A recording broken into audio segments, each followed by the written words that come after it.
للأسف اليوفنتوس يخسر ديربي ديطاليا أو ما يسمى بديربي ديطاليا، ولكن الإنتر يفوز على اليوفنتوس على أرضه بهدف عكسي من جاتي.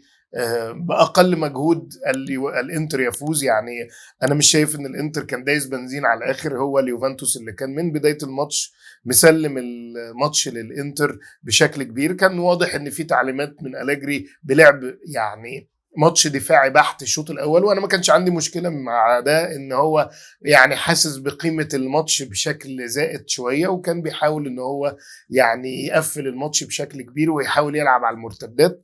والموضوع بان يمكن في الكره بتاعت كوستيتش وكره فلاوفيتش، الاثنين ضيعوا كور، وخصوصا فلاوفيتش كان فيه هجمه مرتده جيده من مكاني ضيعها باستلامه. يعني لو كان استلم بشكل احسن كان هيبقى جون، ولكن طالت منه عند الاستلام وحاول فيها، بس كانت خلاص الزاويه قفلت منه ودخل بافار بقت كورنر. ولكن كان هو ده الفكر العام اللي كان مقبول الى حد ما ومفهوم، ان انت نازل بتلعب ماتش دفاعي، ولكن للاسف ما كانش بامتياز قوي، لان كان كذا مره الانتر بيحاول يعني يوصل، ووصل كذا مره يعني لولا تعمق برامر، يمكن لغايه ما جه الهدف الاول هدف عكسي من جاتي. للاسف كان في سوء تمركز من لوكاتيلي ومن برامر، الاثنين من بافار كان سقط يعني تسلل بينهم، وباريلا نزل له الكوره برضو ما لبستش في رجل بافار. برامر افتكر انها يشوطها، يعني قفل عليه بطريقه غريبه شويه، نزلت عملت بند في الارض، دخل تورام مع جاتي الاثنين، وقام جاتي دخلها بصدره.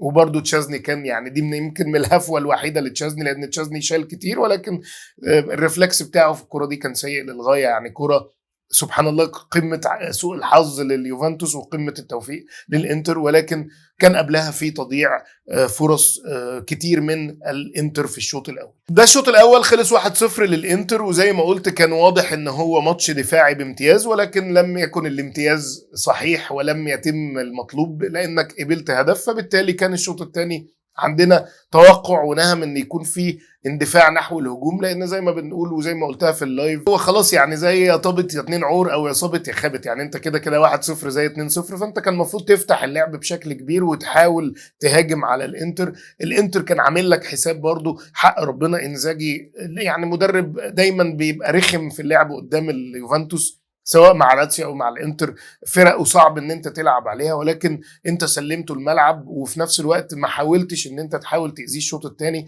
كان متوقع، وانا واحد من الناس كنت بقول خلاص لازم تسحب واحد من خط الوسط كوستيتش مثلا، وتنزل كييزا مع يلدز مع فلاوفيتش، وتكون في قوه ضربه، يبقى تتحول ل 4-3-3 او 3-4-3. المهم ان انت ترمي 3 في الهجوم وتحاول تزيد بشكل كبير ان انت تعمل ضغط على الانتر. ولكن للاسف الشوط الثاني كان استكمال للشوط الاولاني، محاولات، ويا ريته حتى كان استكمال للشوط الاولاني، لان كان محاولات هرجله، كان الشوط مهرجل بشكل كبير. يعني حتى الشوط الاولاني كان واضح ان في لعب دفاعي بحت، الشوط الثاني ولا كان في دفاعي ولا كان في هجومي ولا كان في اي حاجه ولا في روح ولا جرينتا، وكنا بنلعب كاننا احنا اللي كسبانين. لعيبه لاكس لغايه اخر دقيقه، مش حاسس ان هم يعني مشدودين او مندفعين للهجوم وكانهم هم اللي كسبانين 1-0. الماتش فتح بشكل كبير للانتر، كان ليه محاولات كتيره لولا تصديات لتشازني ولولا قائم من تشالانوجلو، كان شاط كوره جت في القائم. يعني ان الانتر وارناتوفيتش ضيع كوره ما تضيعش. يعني الشوط الثاني الانتر كان فارد علينا بشكل كبير، بدل ما احنا كان المفروض العكس، ان احنا اللي نكون مهاجمين لتعويض هذا الهدف للتعادل. ولكن حتى تغييرات غريبه في توقيت غريب، تيموثي ويا انا ما اعرفش هو نازل يعمل ايه. يعني كوستيتش ناحيه الشمال، هل هو هينزل بداله؟ لا. كامبياسو ناحيه يمين، هل يكون هو ابجريد عليه؟ لا. هل هو يعمل ادوار مختلفه عن اللي بيعملها مكاني؟ لا. انا ما اعرفش تيموثي ويا هو بيحبه ليه وبيحب ينزله ليه. تغييره كيزا حلوه، كان بمجرد كيزا ينزل. وتاني حاجه برضو اتاخر جدا، يعني احنا قلنا هينزل من بدايه الشوط اول 5 دقائق يعرف يقرا الملعب او حاجه، لكن في الدقيقه 66 منزل اول تغييرين تيموثي ويا وكيزا. والتغييرات فيما بعد في توقيت في منتهى الضحك، يعني بصراحه ميراتي وساندرو ينزلوا في الدقيقه 88 والكارز ينزل في الدقيقه 90. فيعني ما هذا يعني. فبامانه ربنا كانت اداره غريبه من أليجري، تحمل جزء كبير من التجهيز النفسي للاعيبه. واضح ان احنا خسرانين الماتش ده من ماتش امبولي، يعني مش من قبل الماتش، احنا خسرانين هذا الماتش. اللعيبه نازله خسرانه من قبل ما تلعب، كان واضح جدا ان في شده غير محموده. واحد زي فلاوفيتش كان مشدود جدا بزياده، ويا ريت على هدى كان واضح ان هم خايفين قوي من الماتش بشكل كبير. ما كانش فيه اي نوع من انواع الهجوم، كنا مستحيين قوي يعني، كنا قلقانين جدا. وحتى الشوط الثاني زي ما قلت ما كانش فيه اي تطور في اللعب، بالعكس احنا ابتدينا نهرجل بشكل كبير، وكان الشوط الثاني أسوأ من الشوط الاولاني. وفي المجمل كان ماتش في منتهى القرف للاسف، ممل جدا مقرف جدا. حتى الانتر يمكن ما لعبش الجيم بتاعه او ما عرفش يفتح الجيم، كان عامل حساب برضه لليوفنتوس وعرف يطلع باللي هو عايزه بالنتيجه 1-0 بهدف عكسي. ولكن حق ربنا هو فوز مستحق اليوم جدا، ضيعوا كتير وكانوا الطرف الاحسن في المباراه. احنا لا نستحق التعادل حتى في هذه المباراه، ولكن زي ما بقول دايما مش معنى ان هم فازوا. طبعا الموضوع بيتصعب عليك او اكتر واكتر، دلوقتي فرق 4 نقاط، 57 واحنا 53، ولسه عندهم ماتش مؤجل ممكن يرتفع الفارق ل7 نقاط. ولكن انا ما زلت مصر ان لسه بدري، احنا في الجوله 23، عندك لغايه الجوله 38 15 جوله، دور كامل لسه هيتلعب، ولسه في منافسات كاس او تشامبيونز، فلسه بدري على الكلام ده. انا بالنسبه لي شايف ان لسه بدري على الكلام على الاسكوداتو، حتى لو اليوفنتوس لا يستحق بالطريقه والشكل اللي احنا شايفينه وبيمر، اكيد هيبقى في انتكاسه بعد الموضوع ده. ولكن حق ربنا هو لسه بدري في الحسم اللقب الدوري. وانا بالنسبه لي دايما بتكلم من منطلق اليوفنتوس. يا جماعه انا بشجع اليوفنتوس، انا بشوف بصراحه يعني بعض التعليقات على تويتر يعني يندى لها الجبين ان ناس تحقر في اليوفنتوس علشان خاطر مدرب، دي انا غير مقبوله بالنسبه لي. دافع او حب مدرب زي ما انت عايز، ولكن المفروض كيان اليوفنتوس اكبر من اي حد. لكن ان انت تهين ناديك او تتكلم عليه باسلوب يعني لمجرد الدفاع عن مدرب، فدي انا بالنسبه لي غير مقبوله على الاطلاق. ويعني فمش عارف ايه اللي بيحصل بصراحه، ووصلنا لمرحله تشجيع افراد اكتر من انديه، فدي حاجه غريبه.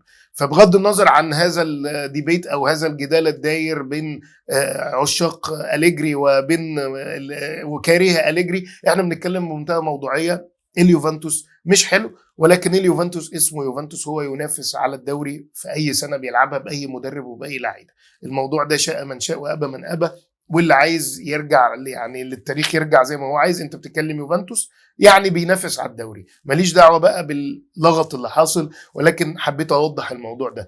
من اللغط نخش على لغط اخر، وهو تعليقات أليجري. يمكن يعني هو ده يمكن الكلام كله يعني تعليقات من نوعية ان احنا لازم نكون فرحانين ان احنا في المركز الثاني، وان احنا يعني مش هقعد اترجم كل التعليقات عندي. يعني من الاول احنا في المركز الثاني لازم ننجوي، ليتس انجوي ذا سكند بليس، يعني دعونا نستمتع بالمركز الثاني. وان الانتر قاعد بيتبني بقاله سنين، هو الفكرة كلها ان احنا قاعدين برضو بنعلق في شماعة ان احنا لسه بنبني والفريق لسه قدامه بدري. انا ما اعرفش بدري لحد امتى، دي ثالث سنه ليه ولحد دلوقتي بيتكلم على ان احنا لسه بدري، ومش بيقول لك مش عارف امتى هنفوز بالدوري تاني، ولكن لسه يعني ما اعرفش اصبروا عليا شويه ولا ايه، نفضل يعني الصبر انا ما اعرفش.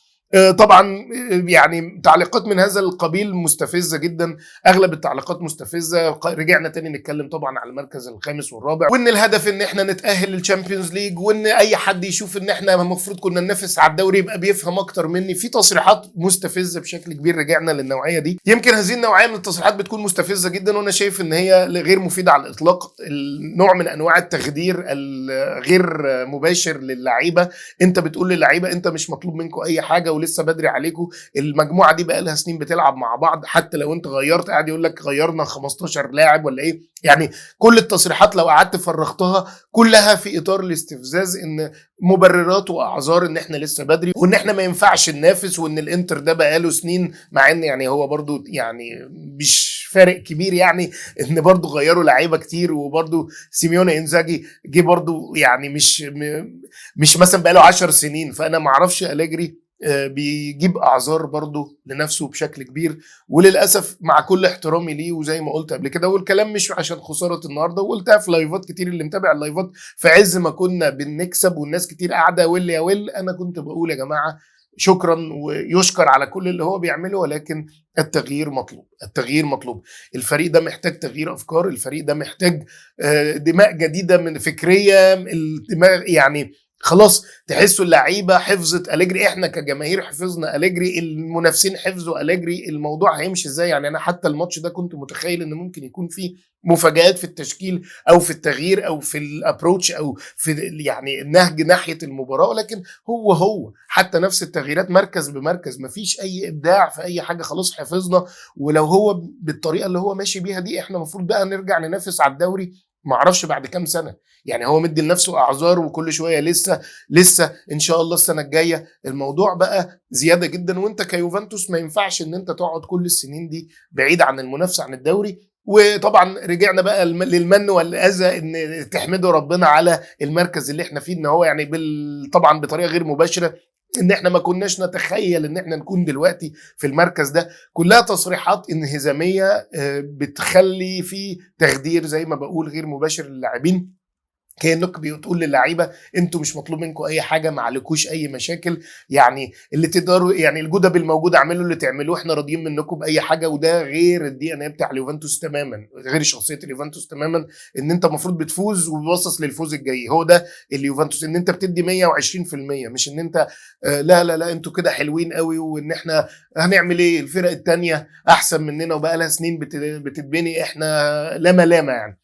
كلام غريب ومستفز الى حد كبير، ويرجعنا لتصريحات لوكاتيلي وديل بيرو. لوكاتيلي يعني بطريقه غير مباشره كان ليه تصريح ان انت لما انت يعني هو بيقول ان احنا لازم يو هاف تو اكسبت، يعني احنا خلاص لازم ان احنا زي ما نقول نتقبل الموضوع، وهو كلامه صح. وفي نفس الوقت برضه بيقول لما انت بتلعب بلعب اجريسيف او هجومي او شرس، انت في الاخر بتكسب المباريات. يعني الموضوع اظن رساله مبطنه، الله اعلم، جايز يكون، ولكن انا قريتها كده. حتى ديل بيرو برضه ليه تعليق على ان هو بيقول ان يلدز او كنان يلدز اكتر واحد صعب عليه، ان هو طول الماتش قاعد بيرفع ايده مش لاقي حد يطلع معاه في الهجوم، هو حاسس ان الماتش كان دفاعي بشكل كبير. يعني ده برضو تعليق ديل بيرو، فالناس كلها ما كانتش مبسوطه. ويمكن زي ما بقول وبعيد وبزيد، هو مش مجرد الماتش ده في احسن ظروفك انت كنت بتشيد ماشي، الموضوع تم بشكل جيد والموسم ده احسن، ولكن كان حتى قبل ما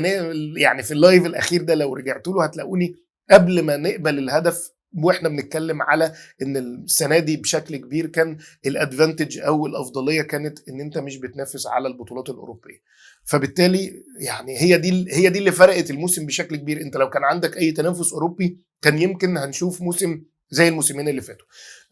مع كل احترامي لشخص أليجري، ومع كل احترامي لما فعله هذا الموسم، ومع كل تقديري لأي حد يعني شايف ان هو لازم يكمل، ولكن انا شايف مصلحة اليوفنتوس فوق كل شيء. وانا شايف ان اليوفنتوس ابتدى يعني يتضر بتطويله اكتر من كده. خلاص شكرا على ان هو قعد السنة اللي فاتت وخد الفريق في مرحلة عصيبة، والسنه دي الموضوع احسن وابتدى يزقوا لقدام شويه، والكلام ده كله على العين وعلى الراس. ولكن حق ربنا كفايه كده. المفروض ان من نهايه الموسم ده يكون في تغيير، وجه جديد، افكار جديده، اللعيبه دي تتشد شويه، تشوف شخص تاني، مش كل واحد خلاص دخل في الكومفورت زون او في منطقه الراحه. كل لعيب خلاص عرف بيتعامل مع المدرب ازاي، فهم دماغه ماشيه ازاي، ويا ريت ان هو فهم دماغه ماشيه ازاي في الخير. يعني هو احنا الموضوع حتى الان انت شخصيه يوفنتوس منتهيه بشكل كبير. ما ينفعش ان انت اليوفنتوس يكون مغلوب من الانتر وقاعدين في الدقيقه 80 يعني احنا ضيعنا 5 دقائق الوقت بدل الضايع، احنا ضيعنا منهم 3.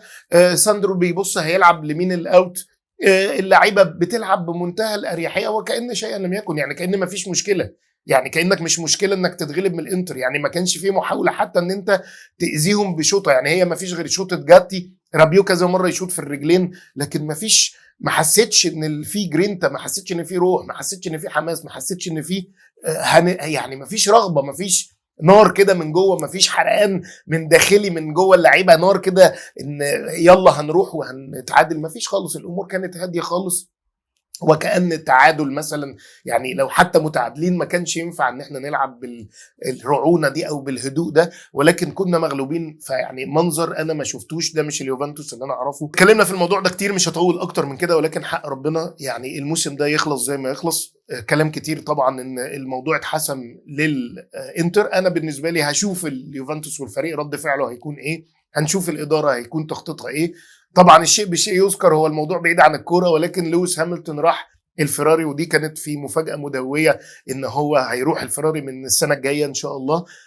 كانت مفاجأة كبيرة بالنسبة لنا وبالنسبة لكل عشاق الفورمولا 1. وده دايما انا لما ببص على الفيراري بشوف التفكير ممكن يبقى عامل ازاي في اليوفنتوس.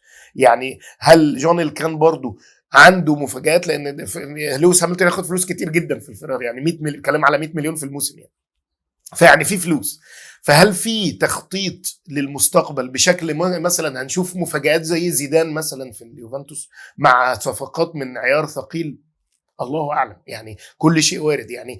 فانا بتكلم على ان الواحد لا يركن ولا يعني يفتكر ان الاداره ساكته او حاجه. اعتقد ان برضو زي ما هم باصين للفيراري فهم باصين لليوفنتوس. السنه دي هو قفل كل ملفاته مع الاتحاد الايطالي والاوروبي، وحتى كلام كتير على السوبر ليج مفيش سيره اليوفنتوس. فواضح ان في حاجه بتتعمل. اتمنى يكون اللي انا بقوله ده يكون صحيح، لان الوضع كده مش هينفع. يعني المنحنى البياني لليوفنتوس ما يسرش. احنا بقالنا دي ثالث سنه قاعدين بنتكلم على ان احنا لسه بنحاول نبني، يعني ده ثالث سنه لأليجري، مش بنتكلم على سنه بيرلو كمان. يعني خلاص سيبنا من سنه بيرلو وسيبنا من الانهيار من بتاع سنه ساري، لا انا بتكلم على من ساعه ما أليجري مسك، دي ثالث سنه ليه.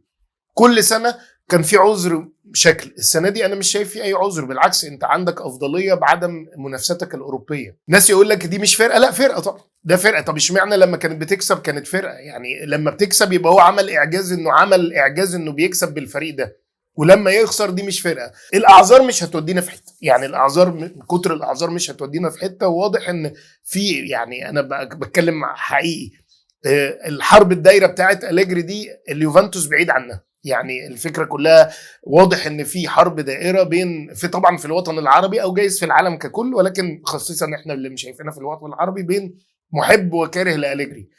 الحرب دي يعني فكونا منها. يعني هو اليوفنتوس لن يعني ملوش علاقه بالليله دي خالص. هي الفكره مش حرب اثبات وجهه نظر أليجري حلو ولا وحش، وهو لو خرج يبقى احنا فزنا، ولو كمل يبقى احنا فزنا.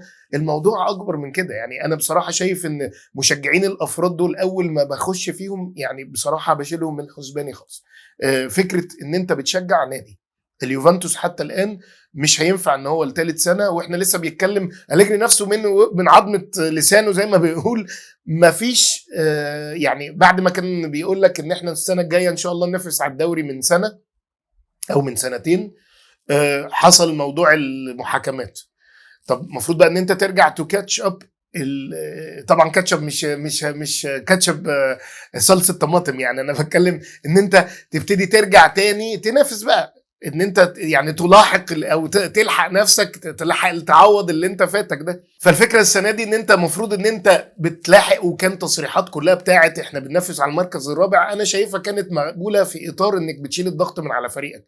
لكن ان انت فعلا تكون مؤمن بده او بتخلي الفريق يؤمن ان انت غير مسموح لك بالمنافسه، لان انت يعني في فرق تانية بقى لها 10 سنين بتتبني، او يعني كما قال مش 10 سنين، ان فيها سنين بتتبني. طب ما هم يعني الفرق بينك وبينهم مش كبير.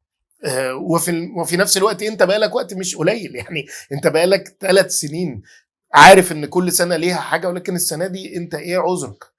حتى الاداره بتحاول توفر على قد ما يقدر. يعني برضو مع كل احترام احنا شانالوجلو ومختريان لو كانوا في اليوفنتوس كنا هنقول عليهم مش قد المستوى ومش فريق ومش مستوى اليوفنتوس. يعني مع كل احترامي شانالوجلو ومختريان اللي جاي من روما واللي جاي من الميلان، وناس كتير كانوا بيتريقوا على الصفقات دي، دلوقتي محركين اساسيين في خط وسط الانتر.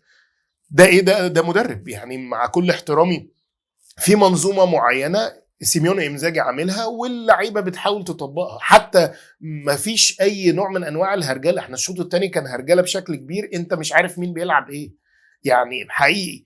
والكلام ده احنا بنقول موضوع الهرجله ده بقى لنا سنين. فالفكره كلها هنقعد كل شويه نقول لا السنه دي في كذا، السنه دي في كذا. يعني ايه المفروض ان احنا ننافس الدوري بعد قد ايه؟ 3 4 سنين 5 سنين؟ يعني بالطريقه دي اعتقد هو ده البروجكشن او التوقع ان احنا هننافس امتى. فكلام كتير مستفز، وماتش كان مستفز ومقرف بشكل كبير.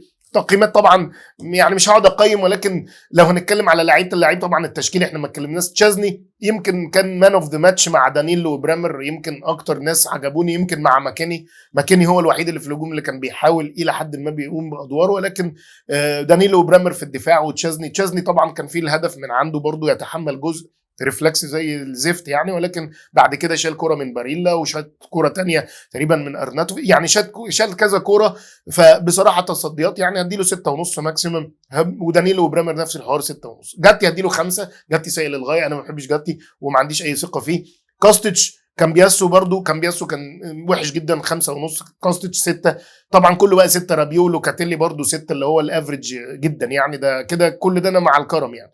ماكيني هو اللي يمكن 6.5. يلدز 6. وفلاوفيتش انا اديله 5.5. يعني بصراحه ربنا الخساره دي برضه بعد أليجري يتحملها فلاوفيتش جزء، لان الكره اللي جات له دي كان المفروض يخلصها. طبعا مش اللعيبه مش كل اللي بتخلص كل الفرص، ولكن حق ربنا كان المفروض يتعامل بشكل احسن. ان هو لو كان يعني استلمها بشكل احسن كانت هتكون جون بشكل كبير، ولكن حق ربنا يعني حظه وحظنا السيء. ففلاوفيتش يعني يتحمل جزء هو وجاتي مع برضو حته كده جون تشازني. يعني الجون ده في حته من جاتي يمكن الجزء الاكبر، وحته من لوكا وتشازني وبرامر برضو في الجون ده انا محملها لهم. ولكن يظل الاطار العام للعب كان ان انت قلقان وكمشان وخايف من الانتر، وانت اليوفنتوس ما ينفعش تعمل كده. أليجري طبعا هديله 5 يعني ماكسيمم كده. انا كارم الدنيا لان برضو حق ربنا انا كنت شايفه في الاول اللعب الدفاعي البحت، وكان الابروتش بتاعه انا فاهم هو رايح فين. ولكن بعد كده باين ان الفريق هش جدا، وباين ان انت مش عايز تهاجم. يعني الشوط الثاني انا تخيلت هشوف بقى وجه مغير تماما، ولكن للاسف بالعكس الشوط الثاني كان اوحش من الشوط الاولاني. طبعا هارد لك للجميع. اليوفنتيني في كل مكان. كان ماتش مقرف مشاهدة ونتيجة وكل شيء. زي ما بقول لسه بدري على حسم الدوري. طبعا بعض مشجعين الانتر المحترمين اقول لهم مبروك يعني، المشجعين فقط يعني.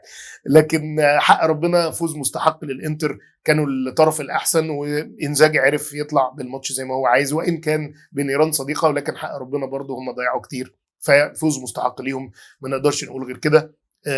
عملوا ستريتش 57 نقطة واحنا 53 4 نقاط. يعني ان شاء الله يتكسعموا بقى في المؤجلة دي، ويعني ويتكسعموا بعديها كمان، ويعني مين عارف ايه اللي يحصل لنهاية الموسم. قبل ما بمشي اذكركم حاجتين. القناة دي مش بس عن اليوفنتوس او عن الكالتشو، لا فيها برضو كلام طبي وكلام عام وحاجات كتير. بصوا على القوائم، يا رب تكون قناة ممتعة ومفيدة للجميع. ولو لقيتوها تستحق الاشتراك ما تنسوش تعملوا اشتراك عشان يوصل لكم كل جديد. الحاجة التانية بذكر نفسي بالدعاء لأهلنا في فلسطين وفي سوريا وفي السودان وكل المستضعفين في كل مكان، وحسبنا الله ونعم الوكيل. ربنا يدينا العمر والصحة، ونشوف بعض على خير في ظروف أحسن وفي حلقات ولايفات أحسن. والسلام عليكم ورحمة الله وبركاته.